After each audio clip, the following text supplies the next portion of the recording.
क्योंकि जेसी सर के शब्दों के अनुसार धरती पुत्र इस वक्त हमारे बीच में मौजूद हैं, तो एक बार जोरदार तालियों के साथ धरती पुत्र का स्वागत करते हैं। आचार्य बालकृष्ण जी कौन है, इनको बहुत ज्यादा इंट्रोडक्शन की वैसे जरूरत नहीं है, लेकिन फिर भी ऐसा बहुत कुछ आपके जीवन से जुड़ा है जिसको लेकर लोगों के मन में सवाल हैं, आपके बारे में जानना चाहते हैं। तो बिना समय गवाए शुरू करती हूं। और अगर आपके लिए 21वीं सदी के पतंजलि ऋषि के तौर पर आपको कहा जाए तो इसमें कोई दो राय, कोई शक शुबा नहीं होगा। लेकिन शुरुआत आचार्य जी इसी के साथ, क्योंकि आयुर्वेद को लेकर आपने संकल्प लिया था। सबसे पहली चीज तो आपके जरिए मैं यही समझना चाहती हूं कि इस संकल्प में आगे कहां तक पहुंचना चाहते हैं आप। सर्वप्रथम तो आप सबको मेरा प्रणाम और आदरणीय हमारे अग्रज जगदीश जी को बहुत बहुत मेरी शुभकामनाएं हैं। और पूरी टीम आपकी बहुत उत्साहित और ऊर्जावान है। आप सबको बहुत भगवान शक्ति दे। और आपने बहन पूर्णिमा जी पहले कहा कि कहीं पतंजलि, धन्वंतरी और इन ऋषियों के अवतार या उनके प्रतिरूप, मैं थोड़ा सा इस बात को इस रूप में कहना चाहूँगा। हमने कभी अपने जीवन में ऋषि महर्षि बनने का प्रयास कभी किया नहीं। वो ऋषि और महर्षि के तुल्य कभी हम हो नहीं सकते हैं। एक प्रयास हम हमेशा करते हैं कि हम सच्चे सही अर्थों में हम उनके अनुगामी बन सकें। तो यह जो पतंजलि का प्रयास है, श्रद्धेय स्वामी जी का हमारा प्रयास है, वह उन ऋषियों के पद चिन्हों पर चल करके उन ऋषियों के अनुगामी बनने का प्रयास है। और आज तक जो किया है वह अनुगामी बन करके ही किया है, और आगे भी सच्चे अनुगामी बन सके इसके लिए जितना काम बाकी है उसको भी पूरी ऊर्जा के साथ हम लोग करेंगे। जी जी। और क्योंकि आपके संकल्प की मैंने बात की, उस संकल्प के बारे में आयुर्वेद को लेकर विस्तार से मैं समझना चाहूंगी कि विजन क्या है उसको लेकर आपका, कहां तक पहुंचना चाहते हैं। आयुर्वेद पूरे विश्व में यदि हम देखते हैं, ट्रेडिशनल जो मेडिसिन सिस्टम है जिसको हम बॉटनी बेस्ड मेडिसिन सिस्टम कहते हैं, प्रायः हमको ऐसा लगता है कि देश और दुनिया में कहीं भी जाते हैं, जड़ी बूटियां देखते हैं तो जिनको आयुर्वेद का पता होता है उनको लगता है कि ये तो आयुर्वेद ही है। वस्तुतः ऐसा नहीं है। आयुर्वेद जड़ी बूटी आश्रित चिकित्सा पद्धति में एक पद्धति है। पूरी दुनिया के अंदर में यदि हम हीलिंग प्रैक्टिसेस की बात करें, करीबन 964 तरह की पद्धतियां हैं। क्योंकि अभी हम लोगों ने बड़ा रिसर्च किया है, वैश्विक स्तर का रिसर्च किया है वर्ल्ड हर्बल इंसाइक्लोपीडिया के रूप में। तो ये सारे कामों को करते हुए हमने पाया कि दुनिया में कितने हीलिंग सिस्टम है। और जो हीलिंग जो ट्रीटमेंट जो सिस्टम की यदि हम बात करें तो दुनिया में 9 तरह के ट्रीटमेंट सिस्टम है जो बॉटनी बेस्ड मेडिसिन के ऊपर काम करती हैं। उन 9 में से हम जानते हैं कि भारतवर्ष के अंदर में 4 पद्धतियां हैं जिसको हम जानते हैं आयुर्वेद के रूप में, सिद्धा के रूप में, यूनानी के रूप में, स्वारंपा के रूप में। तो 4 पद्धति 9 में से भारत में है। तो उनमें से जो आयुर्वेद को देखते हैं तो सर्वाधिक प्राचीन है। तो हम उस आयुर्वेद की प्राचीनता को वैश्विक स्तर पर पहुंचाने के लिए, क्योंकि लोग जड़ी बूटियों को, जड़ी बूटी चिकित्सा को तो जानते हैं, पर जड़ी बूटी चिकित्सा का आधार आयुर्वेद है, अभी पूरा विश्व उस चीज को नहीं जान पाया है। तो उसको जनाने का काम पतंजलि के माध्यम से किया जा रहा है। तो यात्रा एक स्तर तक पहुंच चुकी है, अभी एक लेवल तक हम पहुंचे हैं, पर अभी काम करना बाकी है। उस पर हम निरंतर लगे हुए हैं। उसको करने के लिए हमारे पास 500 से ज्यादा वैज्ञानिक, जो बहुत बड़े स्तर के जो साइंटिस्ट हैं वर्ल्ड लेवल के, वो काम कर रहे हैं। श्रद्धेय स्वामी जी के नेतृत्व में हमारे पास आज 5000 से ज्यादा वैद्य काम कर रहे हैं। हमारे बाकी जो काम करने के लिए विश्वविद्यालय से लेकर के आयुर्वेद महाविद्यालय तक हम काम कर रहे हैं। तो सर्वांगीण रूप से इसका जो स्वरूप है वो विश्वव्यापी बने, यह हमारा लक्ष्य है। उसी के लिए अभी हम प्रयास कर रहे हैं। बिल्कुल। और आपने क्योंकि काम का जिक्र किया, भारत में आचार्य जी आपने जो किया है वो शायद अब तक किसी ने नहीं किया। जैसे योग और आयुर्वेद को लेकर लगभग 41 ऐसे रिसर्च पेपर्स हैं जो आपके द्वारा लिए गए हैं।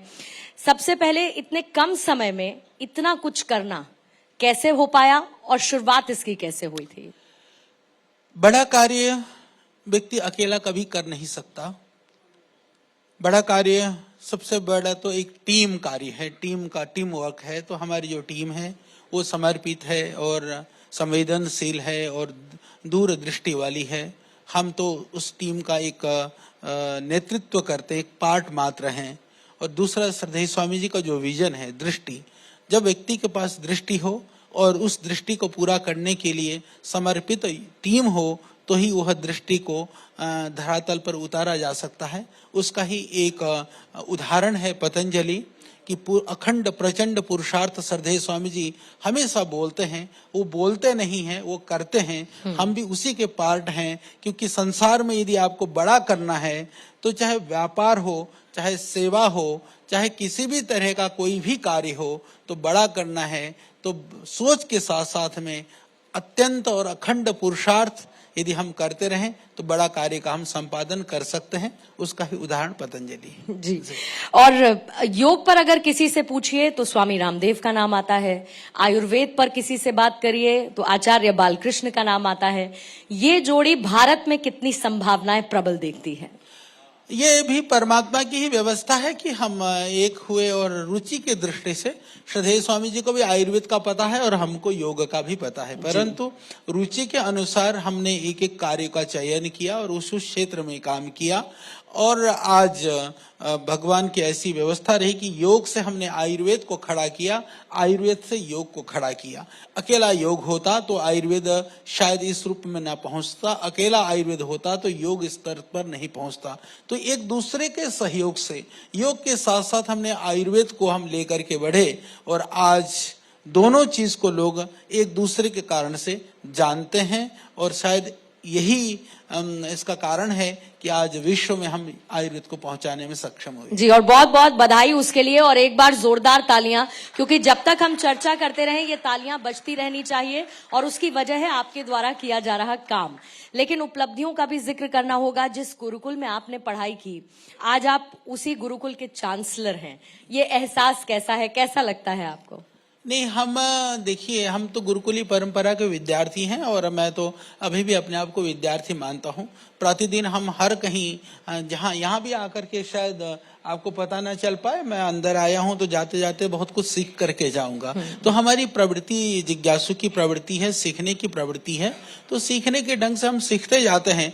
बाकी हम हमेशा इस बात को, मैं बहुत जोर के साथ इस बात को कहता हूं कि हमें लोग कहते हैं कि हमको बड़े बनने के लिए हमको सोचना चाहिए। मैं कभी इस बात के लिए थोड़ा मना करता हूं कि भाई बड़े बनने की मत सोचो। बड़ा बनने की सोचोगे तो शायद कभी गलत रास्तों को भी आप अपनाओगे, क्योंकि बड़ा सोचने के लिए इधर उल्टे सीधे आगे पीछे लेफ्ट राइट करके आप शायद आगे बढ़ने का प्रयास करेंगे। तो मैं कहता हूं कि बड़े बनने की मत सोचो, फिर क्या सोचना, बड़ा करने की सोचो। जब हम बड़ा करने की सोचेंगे तो दुनिया आपको बड़ा बना देगी, और आपका कर्म भी कभी गलत हो नहीं सकता। इस सिद्धांत के आधार पर हम आगे बढ़ते हैं, और हम यही लोगों को भी प्रेरणा देते हैं।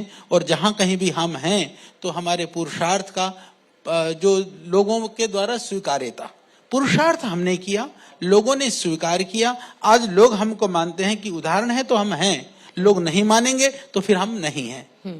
और ये काम करते करते बहुत ऊंचाइयों तक आप पहुंचे, लेकिन जीरो से आपने शुरू किया, और उसके बाद देश ही नहीं बल्कि दुनिया की दिग्गज कंपनियों तक का सफर तय किया गया।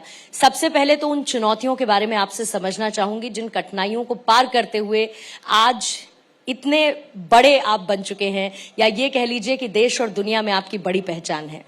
पूर्णिमा जी, ये बहुत सामान्य सी बात है। छोटा काम करोगे छोटी चुनौतियां, बड़ा काम करोगे बड़ी चुनौतियां। तो ये इसमें कोई हमारे लिए स्पेशल न तो चुनौतियां थी न तो अपॉर्चुनिटियां थी, ये सबके लिए है। यदि आपको लगना है, जिस स्तर पर आप लगोगे उसी तरह के आपके मित्र भी होंगे, आपके शत्रु भी होंगे। फिर आप थोड़ा बड़ा करोगे, बदल जाएंगे, शत्रु भी बदल जाएंगे, मित्र भी बदल जाएंगे। तो ये निरंतरता, तो आप गति के साथ चलते रहिए। लोग जुड़ते भी जाएंगे, बिछुड़ते भी जाएंगे, लोग प्रश्न भी करेंगे, तो कोई नहीं। पर यदि हमारा रास्ता सही है, हमारा विचार सही है और हमारी गति सही है, तो फिर आप लक्ष्य तक पहुंच जाएंगे, इसमें कोई भी संशय नहीं है। जी। 2023 के आचार्य जी कुछ आंकड़े सामने आए जिसमें 68वें सबसे अमीर व्यक्ति आप बने, लेकिन टॉप 10 में आचार्य बालकृष्ण को हम कब तक देख पाएंगे? देखिए, मैं इस बात को बहुत ही विनम्रता पूर्वक कहना चाहता हूँ। विश्व के धनिकों में गणना होना हमारा लक्ष्य नहीं है जी। और हमारा उस धन से अपने जीवन के लिए कोई प्रयोजन भी नहीं है। आप जितने भी लोग हमको जानते हैं, शुरू से लेकर के आज तक जानते हैं, हाँ, एक गाड़ी थोड़ी ठीक ठाक रखनी इसलिए पड़ती है। श्रद्धेय स्वामी जी कहते हैं कि आधा टाइम तुम गाड़ी में रहते हो, तो जीवन रहेगा तो बाकी काम होंगे, इसलिए गाड़ी ऐसी रखो, क्योंकि एक्सीडेंट ठोकने ठाकने के काम यहाँ बहुत होते हैं। भगवान ना करे किसी का भी जीवन एक्सीडेंटल इस तरह की घटनाओं से, दुर्घटनाओं से जीवन चला जाए, इसलिए उसको ठीक रखनी पड़ती है। बाकी तो जितना साधन होगा हम उसको सेवा के लिए हम लेने लगाया है, लगाते हैं, क्योंकि वह संपूर्ण जीवन, इतिहास और अतीत संपूर्ण देशवासियों के सामने है। इसीलिए सज्जनों के पास साधन होनी चाहिए, क्योंकि उससे समाज का सृजन होगा। दुर्जनों के पास साधन कम होनी चाहिए, जिससे कि समाज की हानि कम हो, इसके लिए जरूरी है। जी। अब से थोड़ी देर पहले आचार्य जी आपने जिक्र किया 500 ऐसे साइंटिस्ट जो आपके साथ काम कर रहे हैं और ये दुनिया के टॉप लेवल के साइंटिस्ट हैं। सबसे पहले और थोड़ा सा मैं डिटेल में आपसे समझना चाहूंगी कि इन टॉप लेवल साइंटिस्ट के साथ आने वाले वक्त में आपका मिशन और सोच क्या है और तालमेल किस तरीके का है? जैसे आयुर्वेद को लेकर के एक प्रश्न उठाया जाता रहा है कि आयुर्वेद जो है उसके एविडेंसेस नहीं है। आयुर्वेद को एविडेंस बेस्ड मेडिसिन बनाने का काम आज भारत सरकार की तमाम संस्थाएं काम कर रही हैं, दूसरी भी बहुत सारी संस्थाएं काम कर रही हैं।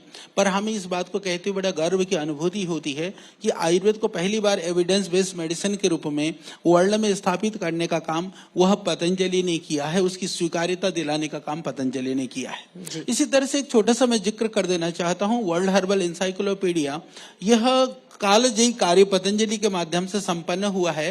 1999 में WHO ने उसको ये शुरू किया था वर्ल्ड हर्बल इंसाइक्लोपीडिया के लिए कि पूरी दुनिया के अंदर जितने भी जो बॉटनी बेस्ड मेडिसिन सिस्टम है, हीलिंग प्रैक्टिसेस हैं, उनको एक जगह पर उसका डॉक्यूमेंटेशन करके और उसको वैश्विक स्तर पर लाया जाए। उन्होंने 2010 में उस काम को बंद कर दिया, ये कह करके बंद कर दिया कि ये काम पॉसिबल नहीं है, असंभव है।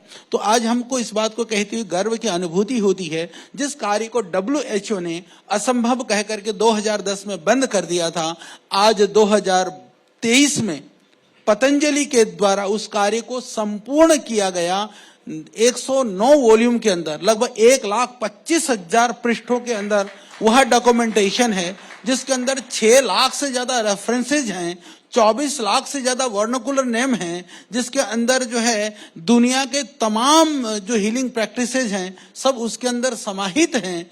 तो यह जो कार्य है वो पतंजलि ने किया है। तो ये कहने के लिए पर्याप्त है कि दुनिया में शायद कहीं लोग सोचते होंगे पतंजलि कर करके दिखाता है, वह एक उदाहरण है।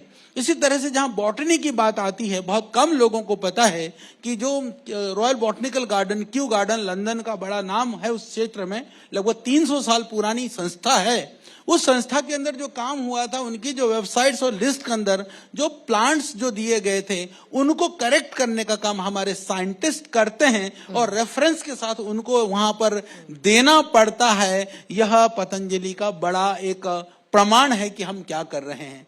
और इसी तरह से न्यूयॉर्क बॉटनिकल गार्डन जैसी संस्थानों को वो एक्रेडिटेशन करना पड़ता है। हमारे जितने भी हर्बेरियम और नोमेनक्लेचर के ऊपर हम काम कर रहे हैं, तो इस तरह से विविध क्षेत्रों में पहली बार आयुर्वेदिक जड़ी बूटियों के ऊपर in vivo in vitro trial करना, सी एलिगेंस से लेकर के जेब्राफिश तक के मॉडल के ऊपर काम करके ट्रायल करना, ये सब काम भी पतंजलि ही इकलौते पहली बार कर रहा है। तो काम कई बार बहुत सारे काम हो रहे होते हैं, लोगों को एकदम दिखता नहीं है, पता नहीं चलता है, पर जब परिणाम एक एक करके आना शुरू हो जाते हैं तो दुनिया को दिखाई देने लगती हैं। तो बहुत सारा काम अभी दुनिया को दिख भी रही है, जो नहीं दिख पा रही है दुनिया, बहुत जल्दी भगवान की कृपा से हम दिखाएंगे, क्योंकि काम बहुत तेजी से, बहुत गति से, बहुत प्रामाणिकता के साथ अभी पतंजलि कर रहा है। क्योंकि पतंजलि के नाम पर कई बार लोगों को लगता है कि इनका काम दवाइयां बनाना है, योग का और इसका उद्योग धंधा व्यापार।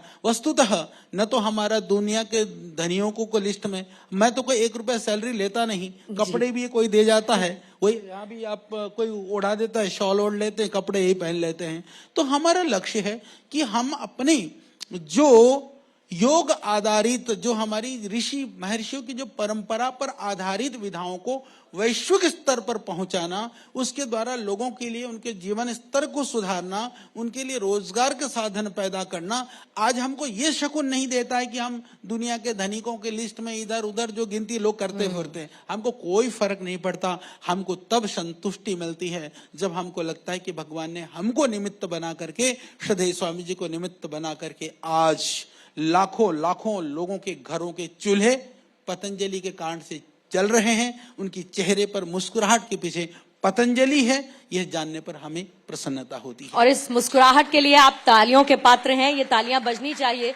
और जिस काम का आप जिक्र कर रहे हैं और आयुर्वेद को आप जहां तक पहुंचाकर लेकर गए हैं, वो बताते हुए आपके चेहरे पर जो गर्व की अनुभूति हो रही है, वो भी आचार्य जी बहुत सराहनीय है। लेकिन खासतौर पर उत्तराखंड को लेकर मैं बात करना चाहूंगी, क्योंकि उत्तराखंड को आयुर्वेद के क्षेत्र में दुनिया का मैन्युफैक्चरिंग हब बनाने की कोशिशें भी आपकी तरफ से निरंतर जारी हैं। उसके बारे में भी जरा बताइए। उत्तराखंड बहुत अच्छा प्रदेश है, देवभूमि है, ऋषि भूमि है।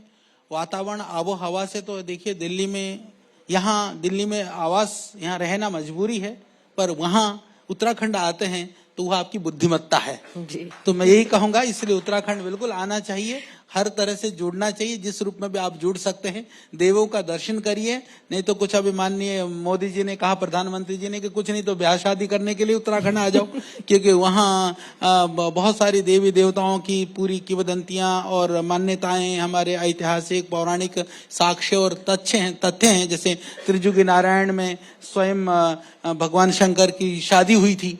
तो भाई ऐसी जगह पर आपको घर बसाने का मौका मिले तो शायद भगवान ना करे, रोग शोक से आप बच जाएंगे, आने वाली संतानें अच्छी बनेंगी, तलाक के रेट कम हो जाएंगे। तो बड़ी बात है ना, ये भी रिसर्च होना चाहिए। आदरणीय चंद्राज साहब, ये भी करो कि उत्तराखंड में जो शादी करें, हिमालयों में जाकर के वो शादी कितनी टिकती है, और इधर उधर करें तो कितनी उजड़ती है। भाई जिनकी शादी अपने ना टिके विदेशों में, वहां जाके तुम शादी करोगे तो तुम्हारा भी कहाँ टिकेगा। ये तो स्वाभाविक सी बात है। तो जुगों जुगों से जो अमर जोड़ियां हिमालय में हैं, वहां शादी करोगे तुम भी अमर हो जाओगे। इसलिए जरूरी है कि उत्तराखंड से जुड़ें। और हमें इस बात के लिए भी शकुन देता है, आदरणीय अभी जगदीश भाई हमारे कह रहे थे कि योग आयुर्वेद के क्षेत्र में 98,000 करोड़ का इन्वेस्टमेंट, टोटल इन्वेस्टमेंट है ये सिर्फ योग आयुर्वेद का नहीं है, उत्तराखंड का टोटल इन्वेस्टमेंट अभी नया आएगा, वो अलग है। जो अभी इन्वेस्टमेंट समिट हुआ था इंटरनेशनल, उससे पहले उतना ही हुआ है। उसमें से लगभग 10% कंट्रीब्यूशन अकेले पतंजलि का है, और रोजगार की दृष्टि से देखें तो 8% रोजगार पतंजलि का है। और सबसे बड़ी बात यह है कि पतंजलि के अंदर आज पूरी दुनिया का सबसे बड़ा वेलनेस सेंटर, योग आयुर्वेद का सेंटर है तो वह पतंजलि है, रिसर्च का सेंटर है तो पतंजलि है। भारत सरकार ने पहली बार फूड प्रोसेसिंग के लिए मेगा फूड पार्क का कॉन्सेप्ट को लेकर के आया था। उस समय हालांकि कांग्रेस की सरकार थी, फिर मैं धन्यवाद करूंगा कि उन्होंने मेगा फूड पार्क के लिए जो देश के तमाम लोगों को चयन किया था, उनमें हमको भी किया। और आज हम सगर्व कह सकते हैं कि देश का पहला और दुनिया का सबसे बड़ा फूड प्रोसेसिंग यूनिट पतंजलि के पास है। इतना सब कुछ होने के बाद में भी हमको थोड़ा ताज्जुब होता है कि पतंजलि को लेकर कहते बोले इनका सामान तो और कहीं कोई बनाता है शायद, इनके यहाँ रिसर्च के लिए कहा। अरे भाई, दुनिया के सबसे बड़े साइंटिस्ट हमारे पास है, दुनिया की सबसे बड़ी एडवांस मॉडर्न और सबसे बड़ी मैन्युफैक्चरिंग यूनिट हम करते हैं। इसके बाद में भी लोगों को दिखाई ना दे तो भाई सूर्य का तो कोई दोष नहीं है, वो दृष्टि में ही, वो उस पक्षी का नाम नहीं लूंगा जी, उसका दोष है जी। जी, आपके पास पतंजलि जैसी बड़ी कंपनी थी, उसके बावजूद रुचि सोया को खरीदने का आपने प्लान किया, उसको लेकर आपने सोचा, उसके पीछे की वजह क्या रही? उसके पीछे की वजह ये थी क्योंकि भारतवर्ष में दुर्भाग्य से आज भी जो खाद्य तेल है वो विदेशों से आता है, बहुत बड़ी मात्रा में आता है। देश का जो अर्थ है वो विदेशों में चला जाता है, और उसका दुरुपयोग भी कई बार हमारे देश के हित के लिए बाधित करने के लिए किया जाता है। तो ऐसे लोगों को तो उसको रोकने के लिए एक दूसरी बात, क्योंकि जब उसकी शुद्धता भी, एक तो विदेशी जो पैसा देश का विदेशों में जा रहा था उसको रोकने के हिसाब से, और उसकी क्वालिटी, एडिबल ऑयल जब विदेशियों के हाथ में होता है, उसकी निर्भरता होती है, तो क्वालिटी हमारे हाथ में नहीं होती है। तीसरी चीज, जो संभावनाएं था किसानों को जोड़ करके कि खाद्य तेल के ऊपर देश को आत्मनिर्भर बनाने के लिए चाहे आज ऑयल पाम प्लांटेशन की बात है, चाहे सरसों को खेत में ज्यादा लगाने की बात है, सूरजमुखियों को ज्यादा उगाने की बात है, आज पतंजलि वो काम कर रहा है। और हमें इस बात को कहते हुए प्रसन्नता है कि आज लगभग हम लोगों ने 1 लाख से ज्यादा किसानों को करीबन अभी तक 50,000 हेक्टेयर से ज्यादा जमीन पर पाम प्लांटेशन हो चुका है। और आने वाले समय में 4-5 लाख एकड़ में पाम प्लांटेशन करके और किसानों को समृद्धि देने वाली संस्थान में भी पतंजलि की जो भूमिका है सबसे अग्रणी होगी। तो यह जो रिस्क लिया श्रद्धेय स्वामी जी ने, जो प्रयास किया, वो इसके लिए किया कि किस तरह से लोगों का हित हम और बेहतरीन कर सकते हैं, व्यापकता के साथ कर सकते हैं, बड़े स्तर पर कर सकते हैं, और जो देश का अंतिम किसान है उस तक हम कैसे पहुंच सकते हैं, और संपूर्ण भारतवर्ष के किसान भाइयों के जीवन में कैसे खुशहाली ला सकते हैं, इसका प्रयास है जो रुचि सो है, जो आज पतंजलि फूड्स के रूप में। और इतना ही नहीं, किसानों को समृद्धि भी दे रहा है। जिन जिन लोगों ने इन्वेस्टमेंट किया, हमको तो रास्ते में मिलते हैं, शेयर मार्केट का मुझे ज्यादा पता नहीं, पूज्य स्वामी जी को पता है, टीम को पता है। वो कहते हैं हमने तो शेयर 1 साल पहले लिए थे, हमारे तो 2 गुने हो गए, 3 गुने हो गए। लोगों के चेहरे पे जो प्रसन्नता है, वो सब जगह से प्रसन्नता देना ही वो हमारा काम है, वो हम कर रहे हैं जी। पतंजलि आयुर्वेद की अगर आचार्य जी मैं बात करूं तो आने वाले वक्त में कौन कौन से नए प्रोडक्ट्स आप लॉन्च करने की तैयारी में हैं? क्या कुछ नया बताएं? पतंजलि देखिए 2 चीजें होता है, ये जैसे कहते हैं ना, भगवान श्री कृष्ण ने कहा ना, योग क्षेमम वहाम्यहम्। योग क्षेम का अर्थ आप समझें, योग का अर्थ होता है अप्राप्तस्य प्राप्ति, उसको बोलते हैं योग। जो नहीं है उसको प्रयास पाने का प्रयास करना, उसका नाम है योग। तो हम उसको मिलन अर्थ में लेते हैं, जोड़ने का अर्थ में लेते हैं। जैसे परमात्मा हमको नहीं मिला है, उसको ढूंढने का अर्थ में लेते हैं, तो उसका नाम है योग। चाहे दुनिया की छोटी से छोटी चीज को ढूंढो, चाहे अपने से भगवान को ढूंढो, सबका नाम है योग। फिर क्षम का अर्थ यह है कि जो आपके पास है उसकी रक्षा करना। कई बार लोगों के पास आता तो बहुत कुछ है पर उसकी रक्षा नहीं करते। तो पतंजलि का दोनों ही कार्य है। अप्राप्त की प्राप्ति तो हम कर ही रहे हैं, जो प्राप्त है उसको बेहतरीन ढंग से उसको बढ़ाने का कार्य भी चल रहा है। तो आगे जो हमने जैसे कहा कि एविडेंस बेस्ड मेडिसिन के रूप में आयुर्वेद की स्थापना, और जितने भी जो ये किसानों को एडिबल ऑयल के हिसाब से उनको आत्मनिर्भर बना करके बड़े स्तर पर लाना और अनुसंधान को बढ़ाना, ये सब काम हम लोग कर रहे हैं। जी। वैसे तो शायद ही कोई प्रोडक्ट छूटा हुआ हो आचार्य जी, फिर चाहे वो दवाई हो, खाना हो, साबुन हो से लेकर बहुत सारे प्रोडक्ट्स हैं पतंजलि के जो बाजार में है। लेकिन क्योंकि मैंने आपसे पूछा आगे क्या लॉन्च करने की तैयारी है, उसमें आपने रेस्टोरेंट का जिक्र नहीं किया। मैं ये पूछना चाहूंगी कोई ऐसी प्लानिंग भी है क्या कि आने वाले वक्त में कोई रेस्टोरेंट जहां पर लोगों को फ्रेश खाना, ताजा खाना मिल सके? हम ताजा खाना बनाने की, पकाने की जगह पर ताजा सामान उपलब्ध करा सकें अभी तो अब यही अच्छा है, क्योंकि पकेगा वही जो मिलेगा।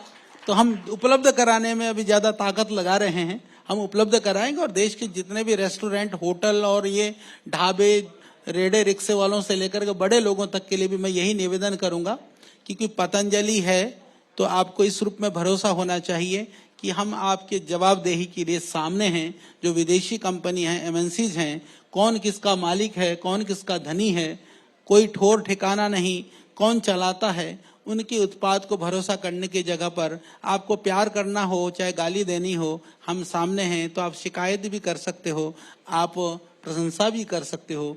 हम अच्छे कर रहे हैं, इसीलिए उस भाव को समझ करके आप पतंजलि को और सम्मान दें, सत्कार करें और उसको प्रयोग करें। जी आचार्य जी, योग बहुत पुरानी पद्धति है, लेकिन हमने देखा प्रधानमंत्री जी का योग के प्रति प्रेम और उसके बाद उनका वो आह्वान, जिसके बाद अंतर्राष्ट्रीय योग दिवस मनाया जाने लगा। आजकल हर कोई योग की तरफ आगे बढ़ रहा है। योग का प्रचार प्रसार और उपलब्धि के तौर पर कैसे आप देखते हैं? एक राजा और एक फकीर मिलकर के क्या कर सकते हैं, क्योंकि यह देश हमेशा संतों की, ऋषि मुनियों की भूमि रही है। संत की उस ऋषि की भूमिका में श्रद्धेय स्वामी जी ने पूरे विश्व में योग को फैलाया। एक राजा, एक योगी, आदरणीय माननीय प्रधानमंत्री जी ने जब ये संकल्प लिया कि ये योग विश्व में उसकी स्वीकार्यता होनी चाहिए, दुनिया ने स्वीकार किया। तो ये एक अच्छे काम करने के लिए जो संकल्प के साथ में पूरी दुनिया में जो स्वीकार्यता हुई है, इसके लिए देश, मैं कहूंगा कि हमेशा प्रधानमंत्री जी के लिए इस रूप में ऋणी रहेगा और श्रद्धेय स्वामी जी का इस रूप में ऋणी रहेगा। क्योंकि आज पूरी दुनिया में यदि कोई ऐसा शब्द है, एक शब्द, कि जो लगभग जो हमारी 800 करोड़ की जो आबादी है, वो सब योग शब्द के जिसको अर्थ को जानते हैं तो दुनिया में योग शब्द ही है।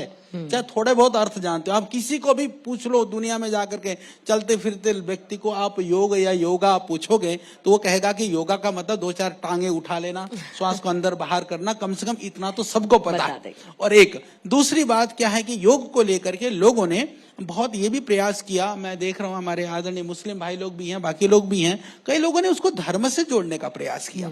हमने एक बात कही, देखो कि किसी चीज का आविष्कार किसी विधा से जुड़ा हुआ व्यक्ति कर सकता है, परंतु उससे वो विधा धार्मिक रूप से वो परंपरा नहीं होती है।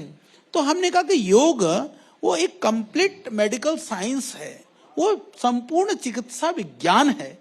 तो आज हम हॉस्पिटल में जाते हैं, कोई दवाई लेने के लिए जाते हैं, हम ये थोड़ी देखते हैं कि दवाई बनाने वाला हिंदू था, मुस्लिम था, क्रिश्चियन था। हम ये देखते हैं कि इस औषधि के सेवन से हमको नया जीवन मिलेगा कि नहीं मिलेगा, या हम निरोग होंगे कि नहीं होंगे। इसी तरह से योग अपने आप में पूर्ण वैज्ञानिक विधा है, इसको विज्ञान के रूप में हम स्वीकार करते हैं, उसका बेनिफिट हमें मिलेगा। और श्रद्धेय स्वामी जी पहले आदमी जिन्होंने पूरे डंके की चोट पर यह कहा कि तुम 2 पैरों के इंसान हो, परंतु उसको यदि सच्चे इंसान बनना चाहते हो, यदि सच्चे मुसलमान बनना चाहते हो, हिंदू बनना चाहते हो, क्रिश्चियन बनना चाहते हो, ईसाई बनना चाहते हो, तो योग तुमको सच्चा बनाता है। सच्चा और अच्छा बनने के लिए आप योग करो। तो इस संदेश को आज दुनिया मान रही है और धीरे धीरे करने में लग रही है, तो इसमें हमें प्रसन्नता होती है।